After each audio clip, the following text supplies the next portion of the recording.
Deputy director زراعت ہری شنکر بھارگو نے بتایا کہ آج سابق وزیر اعظم حکومت ہند آجہانی چودھری چرن سنگھ کی یوم پیدائش کے موقع پر ضلع سطح کا کسان سمان دیوس، کسان میلہ، نمائش، سیمینار اور ریاستی خواتین کی جانب سے سبزی شو کا انعقاد حمیرپور کے کالج میں کیا گیا۔ پروگرام کا افتتاح ضلع مجسٹریٹ ڈاکٹر چندر بھوشن نے فیتا کاٹ کر کیا۔ پروگرام کا آغاز کرنے کے بعد ضلع مجسٹریٹ نے کہا کہ کسان جدید ٹیکنالوجی کا استعمال کر کے اپنی آمدنی میں اضافہ کر سکتے ہیں۔ ایک طرف جہاں ریاست کے اعلیٰ افسران ریاست میں غیر قانونی کانکنی کے خلاف سختی کر رہے ہیں، وہیں دوسری طرف انتظامیہ کی نگرانی میں بندیل کھنڈ کے حمیرپور ضلع میں غیر قانونی کانکنی عروج پر ہے۔ مقامی پولیس اور محکمہ معدنیات کی ملی بھگت سے کرارا تھانہ علاقے میں ٹریکٹروں کے ذریعے غیر قانونی مواد کا کاروبار عروج پر ہے، لیکن اس کے بعد بھی غیر قانونی کانکنی کا یہ دھندا انتظامی افسران نظر نہیں آ رہا ہے۔ ذرائع کی مانیں تو یہ غیر قانونی مائننگ مقامی انتظامیہ اور محکمہ معدنیات کی ملی بھگت سے جاری ہے، اور سرکاری ملازمین بھی غیر قانونی کانکنی میں بہت زیادہ پیسہ کما رہے ہیں۔ گزشتہ ایک ہفتے سے سرد ہواؤں کے ساتھ گھنے کہرے کی مار جھیل رہے راہگیروں کے لیے نگر پالیکا سنبھل کی جانب سے جگہ جگہ الاؤ کا انتظام کیا گیا، جس کے آس پاس لوگوں کی بھیڑ جمع تھی۔ رکشہ چلانے والے اور راہگیر بھی الاؤ سے اپنی ٹھنڈ دور کرتے دکھائی دیے۔ یونٹی کالج میں کالج کے شعبہ اردو اور اتر پردیش اردو اکیڈمی کے زیر اہتمام ادبی پروگرام شیریں زبان اردو کا انعقاد کیا گیا، جس میں تقریری مقابلہ، اردو اسکرپٹ ریڈنگ، کوئز مقابلہ اور بیت بازی کے مقابلے کا انعقاد ہوا۔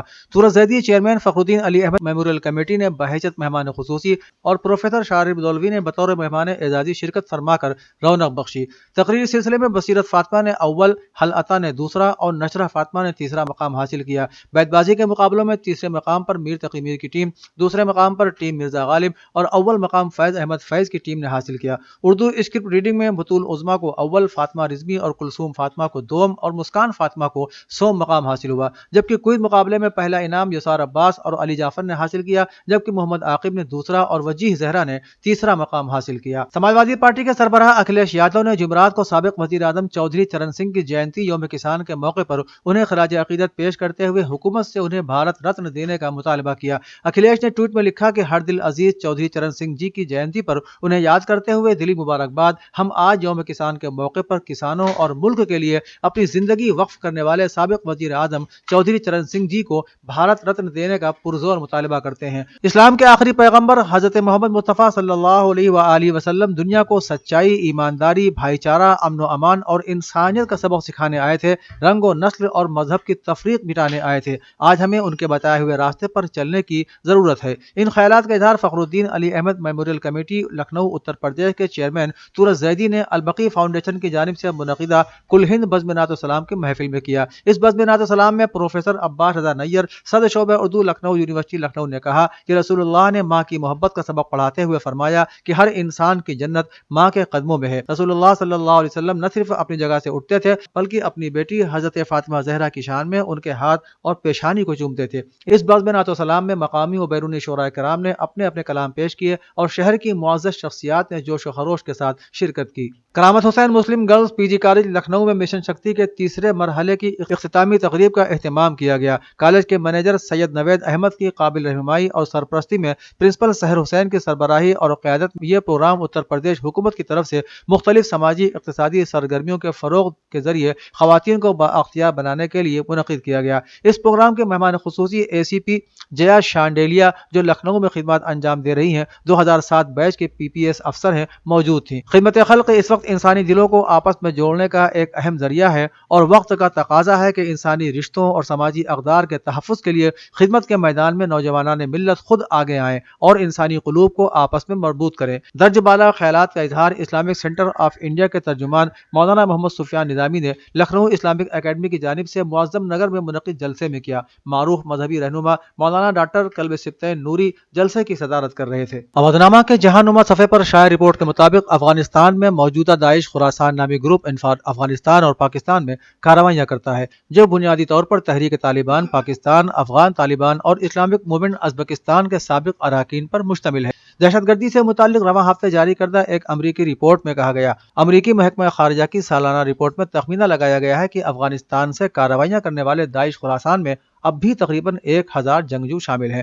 عمران خان نے اسلامی تعاون تنظیم OIC کے وزرائے خارجہ کونسل کے حالیہ اجلاس میں اپنے خطاب میں کہا تھا کہ داعش خراسان پاکستان میں حملے کرنے کے لیے اپنے افغان سیل کو استعمال کر رہا ہے۔ ایران کے خلاف ظالمانہ پابندیوں کے خاتمے کے مقصد کے لیے ویانا مذاکرات کا 8واں دور پیر کو دوبارہ شروع ہوگا۔ یورپی یونین نے جمعرات کے روز ایک بیان میں اعلان کیا کہ جامع مشترکہ ایکشن پلان کے مشترکہ کمیشن کا 8واں اجلاس پیر 27 دسمبر کو ویانا میں ہوگا۔ اس بیان کے مطابق یورپی یونین کی خارجہ پالیسی کے نائب سربراہ اس مشترکہ کمیشن کی سربراہی کریں گے۔ اجلاس میں چین، فرانس، جرمنی، روس، برطانیہ اور ایران کے نمائندے شرکت کریں گے۔ سعودی عرب کے مفتی اعظم اور ممتاز عالم دین علمی تحقیق و افتاء کونسل کے صدر الشیخ عبدالعزیز آل شیخ نے اقوام متحدہ کی قرارداد کے متن پر اپنے تحفظات کے حوالے سے سعودی عرب کے ٹھوس موقف کی توثیق کی۔ ان کا کہنا ہے کہ جنسی شناخت اور جنسی رجحان جیسی اصطلاحات ہماری عرب اور اسلامی روایات اور تشخص کے منافی ہیں۔ انہوں نے مزید کہا کہ اس وقت پوری دنیا اشتعال انگیز اور شرمناک بے باکی،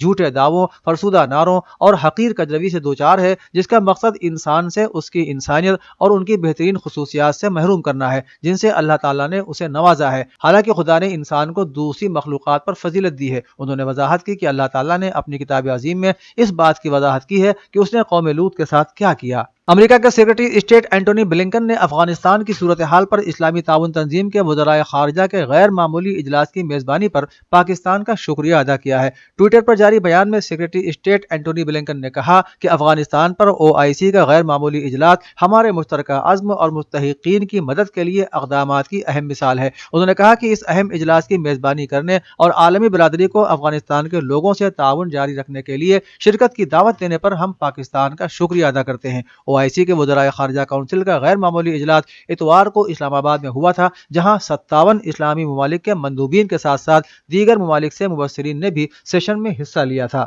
جنوبی افریقہ میں ایک تحقیقی مطالعے میں بدھ کے روز اومیکرون کی شدت کے بارے میں کرسمس سے قبل اچھی خبر پیش کی گئی ہے، جبکہ دنیا میں تیزی سے پھیلنے والی کورونا وائرس کی اس شکل نے بہت سے ملکوں کو نئی قدغنیں لگانے پر مجبور کر دیا ہے۔ حکومتوں نے شہریوں پر زور دیا ہے کہ وہ ویکسین کی دونوں خوراکوں کے علاوہ تیسری تقویتی خوراک بھی لگوائیں۔ Germany, Scotland, Ireland, Netherland اور جنوبی کوریا نے حالیہ دنوں میں جزوی یا مکمل لاک ڈاؤن یا سماجی فاصلے کے دیگر اقدامات دوبارہ نافذ کر دیے ہیں، اور آسٹریلیا، بیلجیم، جمہوریہ چیک اور اسپین بھی نئے اقدامات پر غور کر رہے ہیں۔ اودھ نامہ میں شائع مضامین کو مکمل طور پر پڑھنے کے لیے اودھ نامہ کی ویب سائٹ www.awadhnama.com پر وزٹ کریں اور ای پیپر پر کلک کریں۔